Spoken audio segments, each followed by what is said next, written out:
무조건 어떻게 믿나요? 그것은 너무 비이성적이에요. 라는 제목을 가지고 조금 나눠봤으면 좋겠습니다. 우리가 가끔 이런 이야기를 듣습니다. 기독교는 왜 무조건 믿으라고 말하죠? 그건 너무 비이성적이고 비합리적인 것 아닌가요? 의심이 생길 수도 있고 회의가 들 수 있지 않나요? 그리고 무엇을 믿든지 이성적으로 꼼꼼히 따져봐야 하지 않나요? 무턱대고 믿을 수는 없지 않을까요? 그런 비이성적인 종교라면 믿고 싶지 않아요. 이런 이야기를 합니다. 사실 교회 나오면 우리가 많이 듣는 얘기가 뭐냐면 믿으란 이야기예요. 그래서 사람들이 그런 생각을 할 수 있죠. 아니 믿기지도 않고 이해도 안 되는데 어떻게 저렇게 무조건 믿으라고 할까? 그리고 어떻게 저걸 이렇게 저렇게 무작정 믿을까? 기독교인들은 비이성적이고 비합리적인 존재인 것 같다. 이런 생각을 합니다. 하지만 그렇지가 않습니다. 왜냐하면 기독교도 역시 이성의 가치들을 소중히 여겨요. 그리고 기독교도 비이성적으로 비합리적으로 모든 것을 믿으라고 강요하진 않습니다. 기독교 역시 이성의 역할들을 존중해요. 다만 기독교는 이성의 한계를 인정하고 이성의 한계 가운데 하나님을 믿고 하나님을 바라도록 인도할 뿐입니다. 이 시간엔 저와 여러분이 함께 이성과 믿음의 관계에 대해서 조금 함께 살펴봤으면 좋겠어요. 그래서 비이성적이고 비합리적이다 신앙은 기독교는 이 사실에 대해서 우리가 어떻게 바라보고 설명할 수 있을지에 대해서 몇 가지 이야기를 좀 나눠봤으면 좋겠습니다. 첫 번째로 이렇게 설명할 수 있을 것 같아요. 첫째로 기독교는 의심과 회의를 부정하지 않습니다.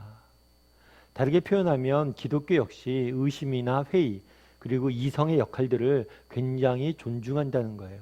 예를 들면 그런 게 있을 수 있죠. 의심도 여러 가지 의심이 있을 수 있는데 우리가 이 의심을 크게 세 가지로 나눌 수 있습니다. 첫 번째는 뭐냐면 지적인 의심이에요. 예를 들어서 하나님에 대해서 알고 싶은 거죠. 그런데 하나님에 대해서 잘 모르겠어요. 이해가 잘 안 돼요. 이해가 되지 않아서 의심이 들 수 있습니다. 이런 부분들에서 하나님 성경은 이게 죄라고 이야기하지 않아요. 이게 잘못이라고 이야기하지 않아요. 오히려 그것이 당연한 것이다. 자연스러운 것이다. 라고 말합니다. 사실 그렇겠죠. 인간은 어떤 존재예요? 인간은 하나님의 피조물이에요. 예를 들면 그런 거라고 그러더라고요. 개미 아시죠?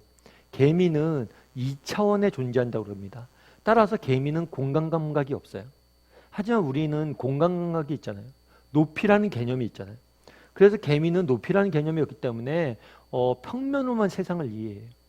그렇지만 3차원에 사는 동물들은 높이라는 개념을 갖고 이해를 합니다. 개미가 어떻게 3차원에 있는 동물을 이해하겠습니까? 마찬가지죠. 인간이 이 세상 모든 만물을 지으신 하나님을 온전히 이해한다는 것은 불가능해요. 그렇기 때문에 우리가 이해하려고 노력을 하지만 이해하지 못하는 부분이 있을 수 있어요.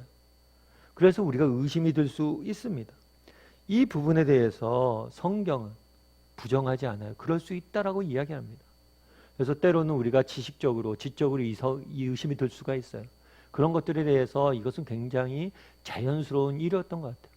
저도 마찬가지죠. 저도 고등학교 때까지 열심히 신앙생활을 하다가 대학교 때는 교회를 떠나 있었어요. 그때 여러 가지 기독교에 대한 의문들이 있었어요. 궁금한 점들이 많았어요. 하나님 왜 세상을 이렇게 지었을까? 왜 하나님이 이렇게 행동하실까? 왜 하나님은 인간에 대해서 이렇게 대하실까? 이런 의문들이 있었어요. 그런데 지금 제가 목사가 된 다음에 지금 내린 결론은 뭐냐? 제가 젊은 날 궁금했던 것, 의심했던 것, 그것이 다 성경에 답이 있어요.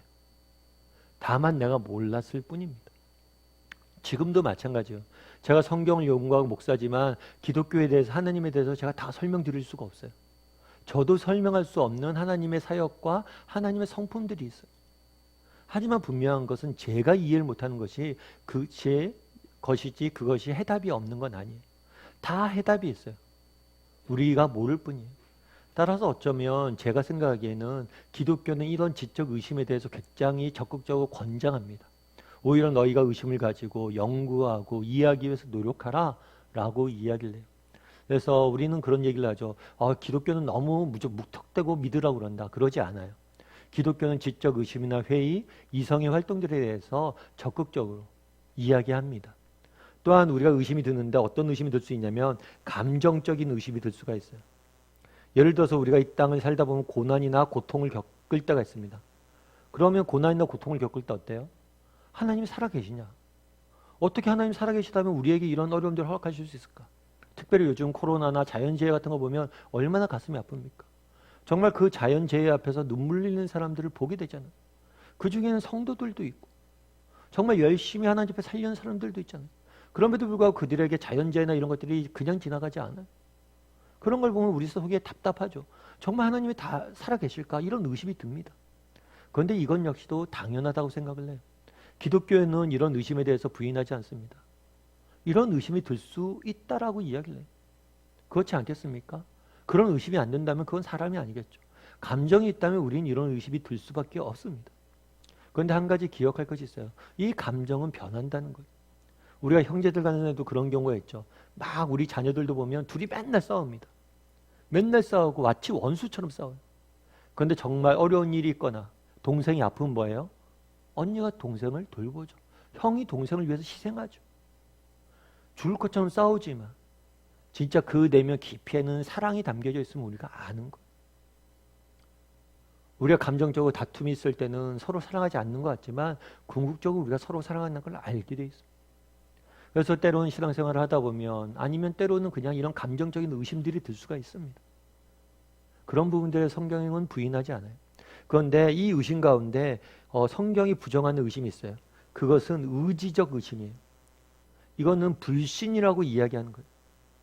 일부러 의도적으로 하나님을 거부하고 하나님으로부터 멀어지고 하나님을 부인하는 행위에 대해서는 성경은 경고합니다.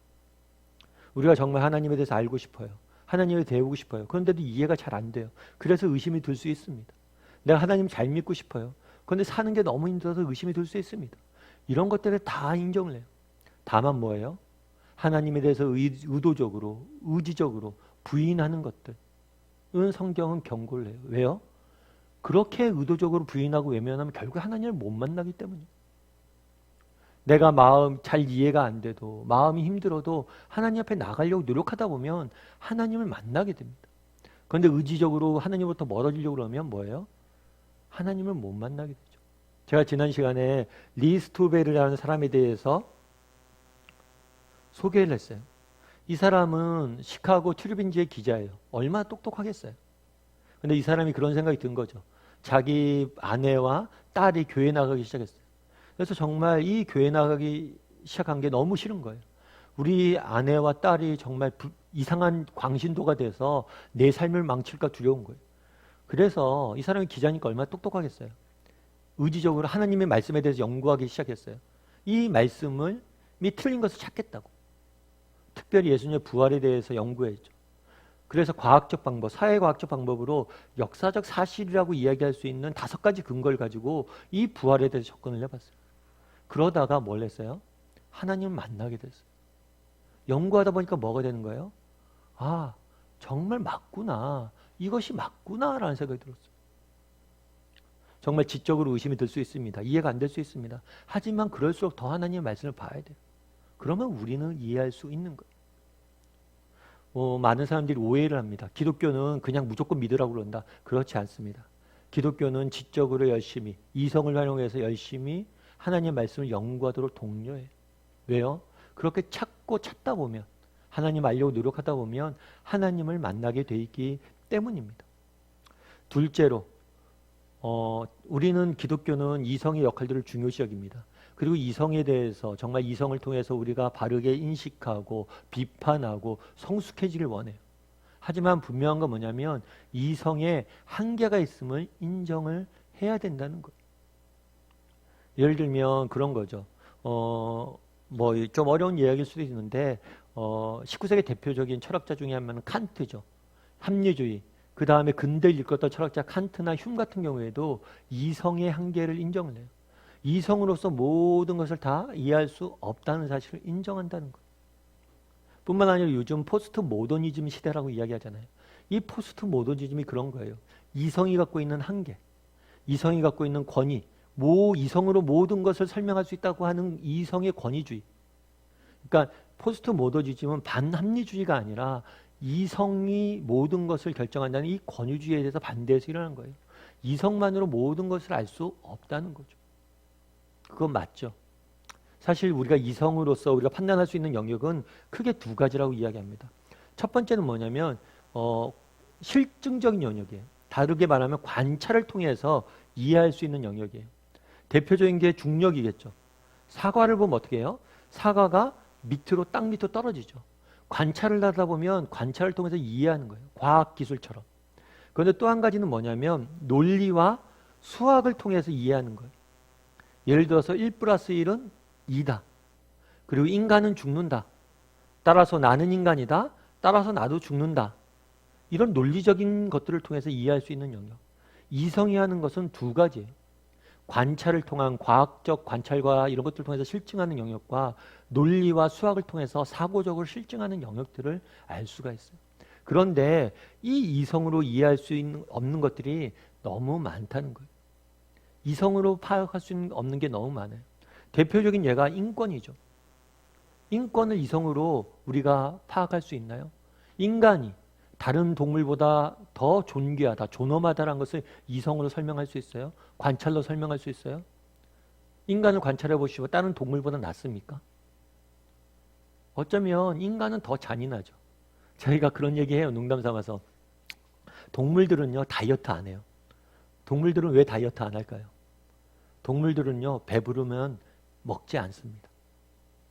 배불러도 먹는 유일한 동물은 뭐예요? 인간밖에 없어요. 다르게 말하면 인간은 탐욕적이에요. 어떤 동물들보다 탐욕적입니다. 그런데 인간이 다른 동물보다 존엄합니까? 인간의 잔인성은 어떤 동물보다 심해요. 그런데도 불구하고 인간이 존엄합니까? 이런 것, 인간의 존엄성은 논리로 설명되는 게 아니에요.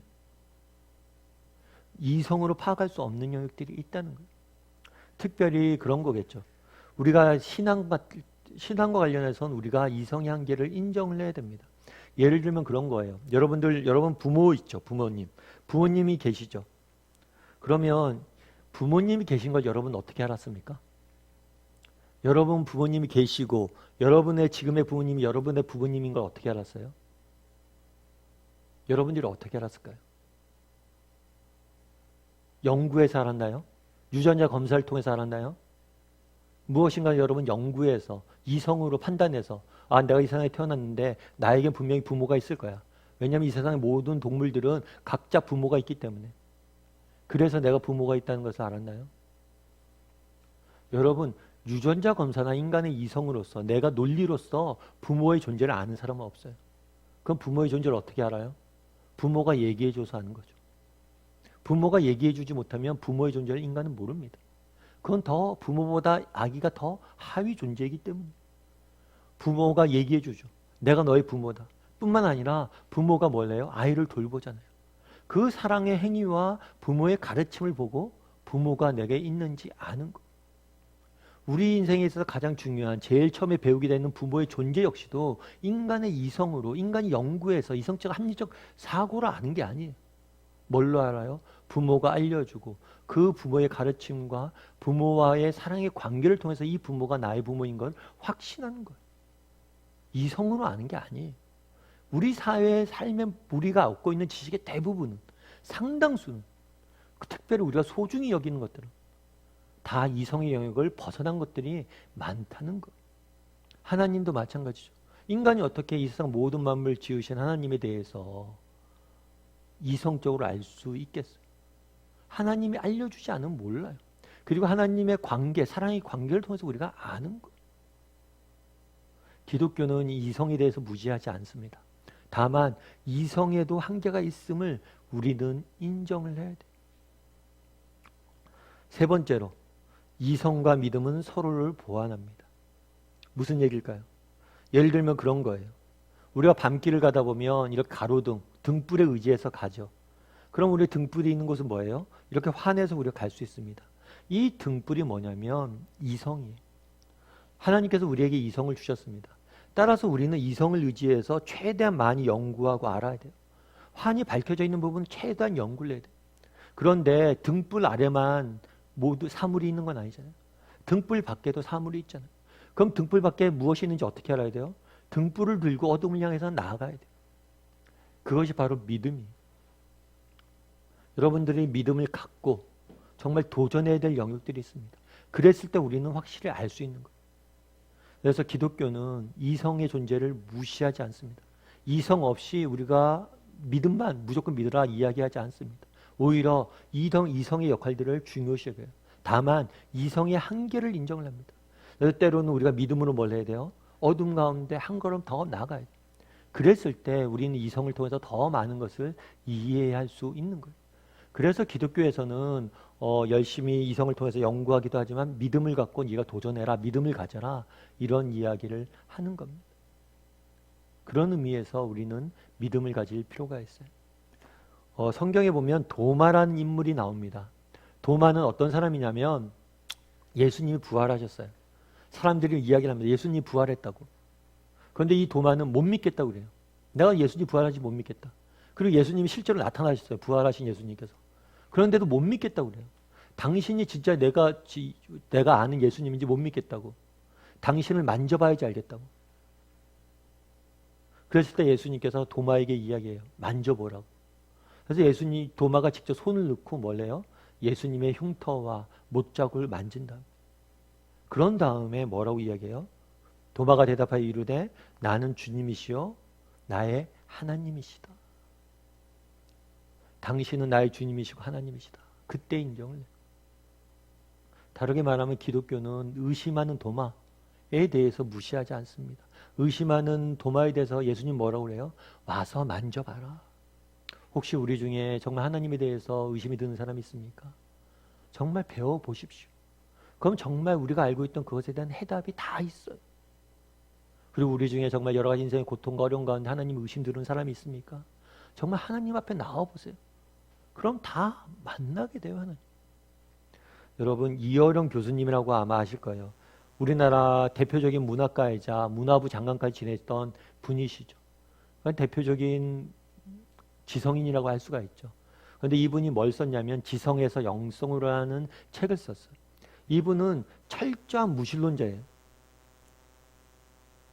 철저하게 하나님 안 믿던 사람이에요.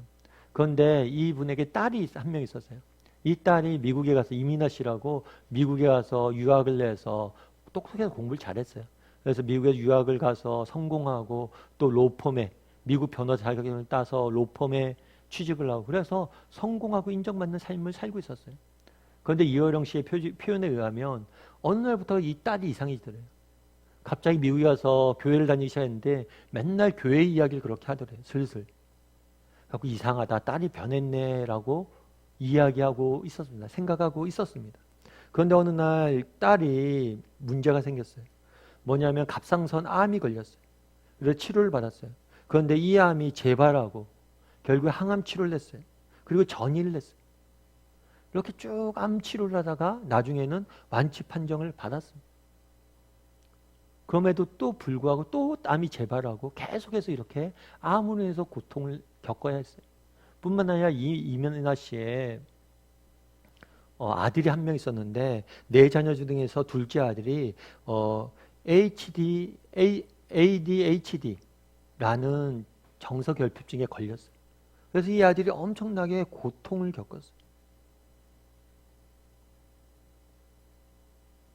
이 모습들을 본 거예요. 그런데 재미있는 건 뭐냐면 이 사람이 이어령 교사 나중에 뭐라고 이야기했냐면 이렇게 이야기했어요. 딸이 암에 걸려 병원에서 수술을 받고 있을 때 ADHD로 손자가 학교를 제대로 다니지 못해 매일 밤 울며 지낼 때 지상의 아버지가 주지 못한 그 이상의 사랑과 보살핌으로 내 딸을 구해주신 그분은 어떤 분이신가 라는 생각이 들어 처음으로 마음을 열게 되었습니다. 정말 철저한 무신론자였어요. 그런데 우리 딸이 정말 고통에 정말 고난의 심연을 겪어요. 그런데도 그 고난 중에도 뭐라고 이야기하는 거예요? 하나님이 나를 돌보시고 사랑으로 안아주신다. 그렇게 늘 고백을 했던 거예요. 그래서 내가 지상의 아버지인데 나도 이 딸을 이렇게 사랑하지 못하고 이렇게 돌보지 못하는데 도대체 우리 딸을 만난 하나님 누굴까? 라고 궁금해져서 그때부터 진짜 진지하게 하나님에 대해서 배우고자 했던 거예요. 그래서 내릴 결론이 뭐냐면 지성에서 영성으로. 내가 그동안 알았던 지성, 붙잡고 있던 지성, 너머에 영성이 있다는 걸 깨달았다는 거죠. 많은 사람들이 기독교는 비이성적이라고 이야기합니다. 하지만 기독교는 그렇지 않아요. 기독교는 이성의 역할들을 충분히 존중을 합니다. 오히려 더 열심히 이성을 활용을 해서 하나님을 알아가라고 이야기를 해요. 다만 이성의 한계가 있음을 인정을 하고 이성과 믿음이 보완을 이루어서 하나님을 더욱더 깊이 알아가라고 말합니다. 우리 중에도 혹시라도 하나님이 의심드는 사람이 있습니까? 믿음이 흔들리는 사람이 있습니까? 하나님 앞으로 나가세요.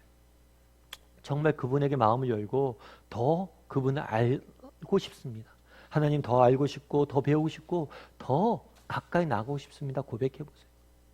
그러면 하나님 정말 그동안 정말 하나님을 만났던 많은 사람들 고백처럼 정말 하나님이 만나 주실 것이고 여러분들을 위해서 일해 주실 것입니다.